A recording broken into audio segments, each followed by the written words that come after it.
Hello students, class 7। आज हमारा series का बेटा चैप्टर 7 है। ये आपका एनुअल टर्म का सिलेबस है। आप इस वीडियो को ध्यानपूर्वक सुनेंगे, ठीक है बेटा। चैप्टर नेम है हमारा हमारे आसपास के बाज़ार। भाई हमारे आसपास किस तरह के बाज़ार होते हैं ना, इसके बारे में बताया जा रहा है।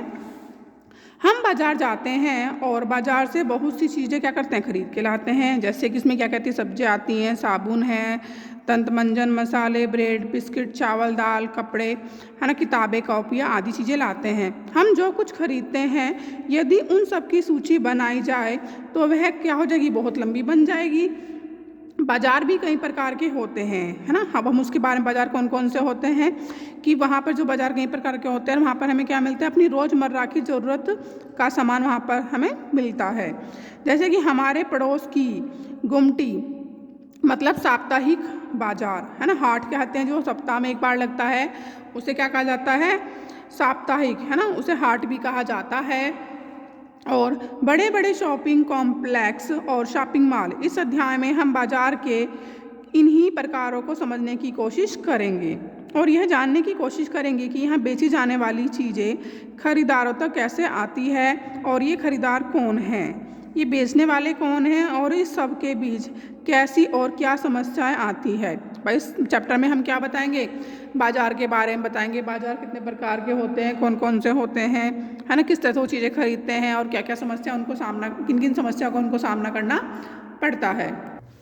अब हम इस बुक में बेटा पढ़ेंगे साप्ताहिक बाज़ार। भाई साप्ताहिक बाज़ार, है ना, क्या होते हैं। जाहिर साप्ताहिक बाज़ार किसे कहते हैं, जो सप्ताह में एक बार लगता है और जहाँ पर हमें हमारी ज़रूरत की सभी चीज़ें एक जगह पर ही मिल जाती है। ठीक, साप्ताहिक बाज़ार का यह नाम ही इसलिए पड़ा है क्योंकि यह सप्ताह में किसी एक निश्चित दिन लगता है, यानी कि इसका एक दिन निश्चित होता है कि जिस दिन, है ना, हमारे बाज़ार लगेगा। इस साप्ताहिक बाज़ार में रोज़ खुलने वाली पक्की दुकानें नहीं होती हैं, कि डेली खुलने वाली दुकानें नहीं होती, हफ्ता में एक दिन लगता है। व्यापारी दिन में दुकान लगाते हैं और शाम होने पर उन्हें समेट लेते हैं। अगले दिन वे अपनी दुकानें किसी और जगह पर लगाते हैं। देश भर में ऐसे हजारों बाज़ार लगते हैं और लोग इनमें अपनी रोज़मर्रा की ज़रूरतों की चीज़ें क्या करते हैं, खरीदने आते हैं। कि ये व्यक्ति लोग क्या करते हैं, सप्ताह में एक बार लगाते हैं, सुबह के समय लगता है और शाम को क्या कर लेते हैं, लोग भी अपना सामान इकट्ठा करके किसी दूसरे प्लेस पर ले जाते हैं, है ना। और यहाँ पर लोग क्या आते हैं, अपनी ज़रूरत का सामान को खरीदने के लिए आते हैं। साप्ताहिक बाज़ारों में बहुत सी चीज़ें सस्ते दामों पर मिल जाती है। ऐसा इसलिए कि जो पक्की दुकानें होती हैं उन्हें अपनी दुकानों में कई तरह के खर्चे जोड़ने होते हैं। भाई इन दुकानों पे क्या होता है कि यहाँ पर कुछ सामान सस्ता मिल जाता है। जो पक्की दुकानें होती है, चाहे उन्हें अपनी दुकान के जो और खर्चे होते हैं, है ना, वो उनको उसमें ऐड कर ही चीज़ों को क्या करते हैं, सेल करते हैं।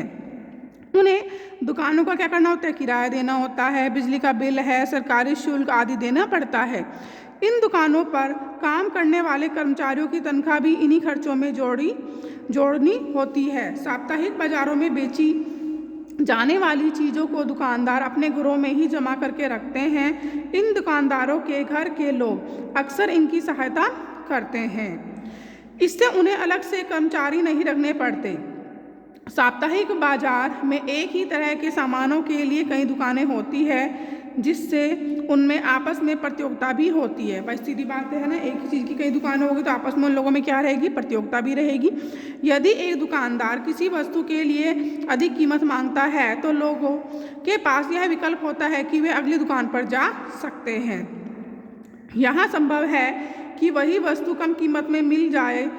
ऐसी स्थिति में खरीदारों के पास यह अवसर भी होता है कि वे मोल तोल करके भाव कम करा सकते हैं। मतलब वहाँ पर लोगों के पास ऑप्शन होता है कि वो उनसे क्या कर सकते हैं, मोल भाव भी कर सकते हैं। साप्ताहिक बाज़ारों में एक फ़ायदा यह भी होता है कि ज़रूरत का सभी सामान एक ही जगह पर मिल जाता है। सब्जियां, कपड़ों, किराना सामान से लेकर बर्तन तक सभी चीज़ें यहाँ उपलब्ध होती हैं। अलग अलग तरह के सामान के लिए अलग अलग क्षेत्रों में जाने की आवश्यकता नहीं पड़ती है। लोग अक्सर उन बाज़ारों में जाना पसंद करते हैं जहां सामान के विविध विकल्प उपलब्ध हो, यानी कि एक ही प्लेस पर बहुत सारी चीज़ें उन्हें आसानी से मिल जाएं। साइड में पिक्चर शो की गई है, दिखाया गया है कि समीर रेडीमेड वस्त्रों का एक क्या है, व्यापारी है। समीर साप्ताहिक बाज़ार का एक छोटा सा व्यापारी है।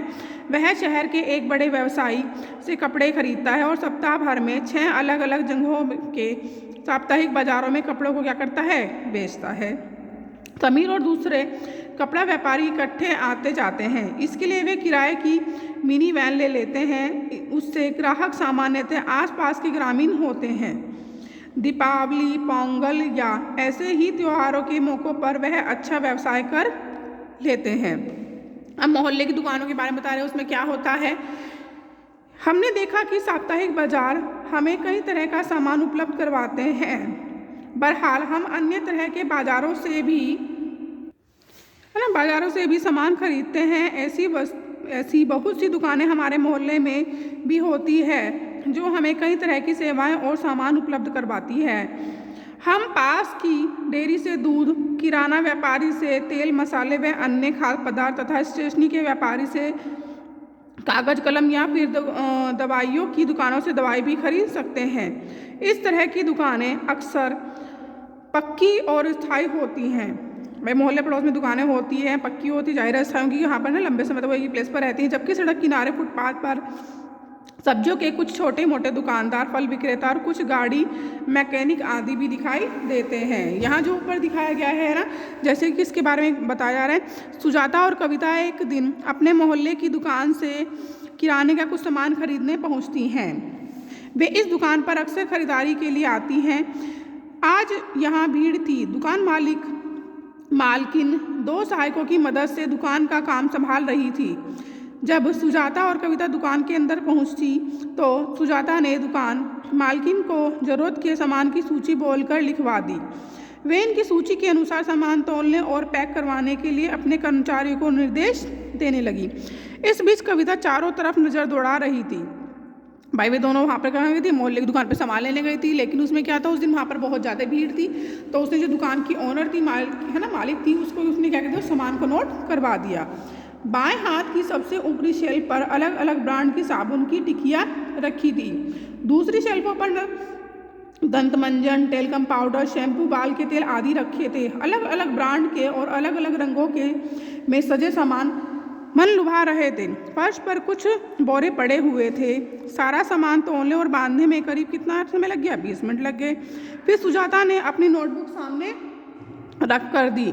दुकान मालकिन ने नोटबुक में 3000 की संख्या दर्ज की और वापस कर दी। उसने अपने बड़े रजिस्टर में भी यह संख्या लिख कर रख ली। अब सुजाता अपने भारी थैले लेकर बाहर निकली। अगले महीने के पहले हफ्ते में उसके घर से दुकान का हिसाब चुका दिया जाएगा। तो उसने वहाँ पर क्या किया कि भाई वहाँ से सामान की लिस्ट बनाई, सामान लिया और जो सामान का उनके बाद जो एक है ना मतलब जो अमाउंट बैठा था उसे उन दोनों ने अपनी अपनी नोटबुक में नोट कर लिया। फिर उसमें बताया गया कि जो उसने वहाँ से वो सामान लिया, उसके जो सामान का जो मूल्य है वो अगले महीने की पहले हफ्ते में है ना उसका मूल्य उसको पे कर देगी। तो ये ताकि जो मोहल्ले आस पड़ोस की दुकानें होती हैं वहाँ से क्या होता है कि भाई सामान कैसे मिल जाता है, उधार मिल जाता है और कुछ समय बाद उसको पेमेंट क्या करता है, चुका दिया जाता है। पड़ोस की दुकानें कई अर्थों में बहुत उपयोगी होती है।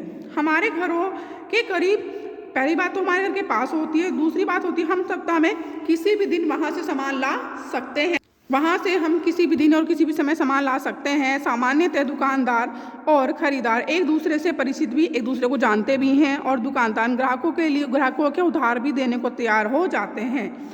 यानी कि हम कहें कि खरीदे गए सामान का भुगतान बाद में भी करने की सुविधा होती है, जैसा कि सुजाता के उदाहरण से हमने देखा है। बेटा आप इस वीडियो को ध्यानपूर्वक सुनेंगे और है ना इस चैप्टर को रीड करेंगे और इम्पोर्टेंट जो पॉइंट्स होते हैं उसके नीचे अंडरलाइन करेंगे। ठीक है, बाय, टेक केयर।